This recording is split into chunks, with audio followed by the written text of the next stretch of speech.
Hello friends, welcome to my channel. जैसे कि आपको पता है कि यूपी बीएससी नर्सिंग के जो फर्स्ट राउंड की काउंसलिंग है ऑलमोस्ट वो डन होने वाली है और काफ़ी सारे बच्चों को लग रहा था कि उनको कॉलेज मिल जाएगा फर्स्ट राउंड की काउंसलिंग में, पर उनको वो कॉलेज नहीं मिला क्योंकि एक्सपेक्टेशन से जो कट ऑफ थी वो काफ़ी अच्छी खासी ऊपर जा चली गई थी। तो कोई टेंशन की बात नहीं, अभी सेकेंड राउंड है, आप सेकेंड राउंड की काउंसलिंग में पार्टिसिपेट करिए, मॉपअप राउंड में पार्टिसिपेट करिए, लास्ट राउंड तक आप पार्टिसिपेट करिए। होप हारने की कोई भी जरूरत नहीं है। तो मैं आपको आज जो है सेकेंड राउंड की काउंसलिंग के रिगार्डिंग पूरी की पूरी इन्फॉर्मेशन देने वाली हूँ। तो जैसे कि आपको पता है कि आपकी 8 तारीख को जो है फर्स्ट राउंड की काउंसलिंग खत्म हो जाएगी, तब आप जो सेकंड राउंड वाले हैं उनको जो तैयार हो जाना है। सबसे पहले जो आपको रजिस्ट्रेशन स्टार्ट करना है, मतलब कि ऑनलाइन काउंसलिंग के लिए जो आपको चॉइस फिलिंग करनी है वो आपकी 11 तारीख से स्टार्ट हो जाएगी। 11 तारीख से आपको 18 तारीख तक का मौका दिया जाएगा, आपको पूरा का पूरा 1 वीक दिया जाएगा ये काम करने के लिए। मतलब आपको 11 जुलाई से 18 जुलाई तक जो है अपनी चॉइस फिलिंग करनी है जिस भी कॉलेज में आप एडमिशन लेना चाहते हैं। और आप इसको बहुत हिसाब से फिल करिएगा क्योंकि फर्स्ट राउंड में आपको कॉलेज नहीं मिला था, तो जो सीट मैट्रिक्स गवर्नमेंट देगी, मतलब यूपी की तरफ से आएगी, आप उसके अकॉर्डिंग ही किस किस में सीट अवेलेबल है, किस हिसाब से अवेलेबल, उस हिसाब से जो है अपना ये भरना चॉइस फिलिंग।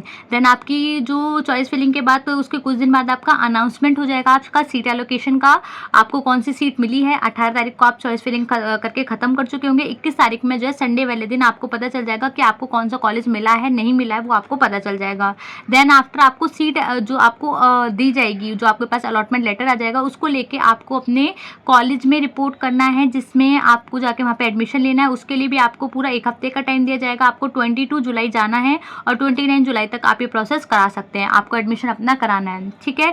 और आप लास्ट डेट 29 जुलाई में ही जाएंगे, फिर सेकंड राउंड की जो काउंसलिंग है वो खत्म हो जाएगी। मैं आप लोगों को देखो सलाह दूंगी, मैं फर्स्ट राउंड की काउंसलिंग में अपना एडमिशन करा के आई हूँ। मैंने सोचा था कि एक दिन में मेरा एडमिशन हो जाएगा, जैसे मेरी सिस्टर का हो गया था, पर नहीं, वो कॉलेज से कॉलेज डिपेंड करता है।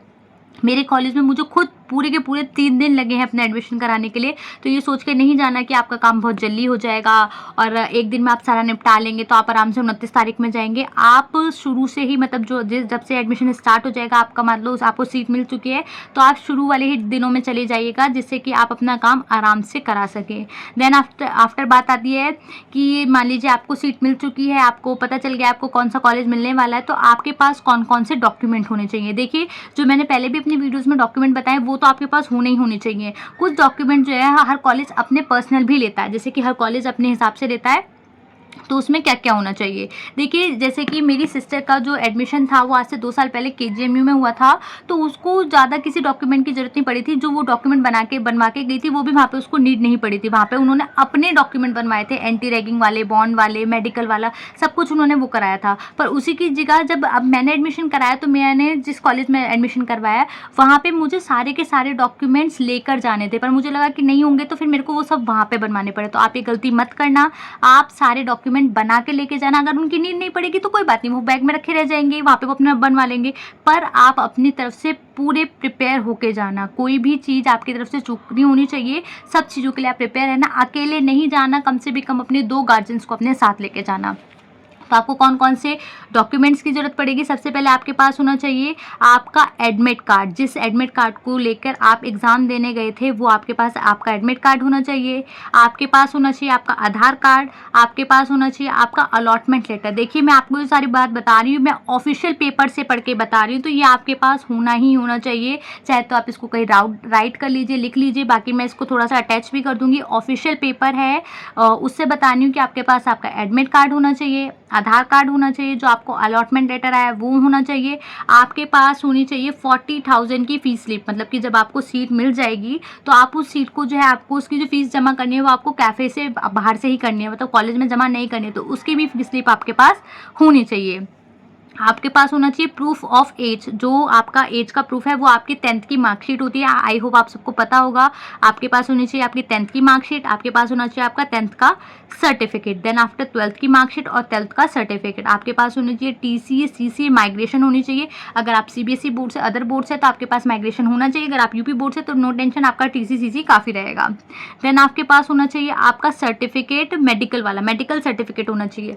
देखिए, ये जो है डिपेंड करता है कॉलेज से कॉलेज। कोई कोई कॉलेज जो है अपना मेडिकल सर्टिफिकेट खुद से कराता है, कोई कोई कॉलेज जो है जो आप लेके जाएंगे उसको एक्सेप्ट कर लेंगे। नॉर्मल प्राइवेट कॉलेज और सिंपल गवर्नमेंट कॉलेज जो है छोटे मोटे, वो आपका बाहर वाला गवर्नमेंट हॉस्पिटल से बना हुआ मेडिकल सर्टिफिकेट एक्सेप्ट कर लेंगे।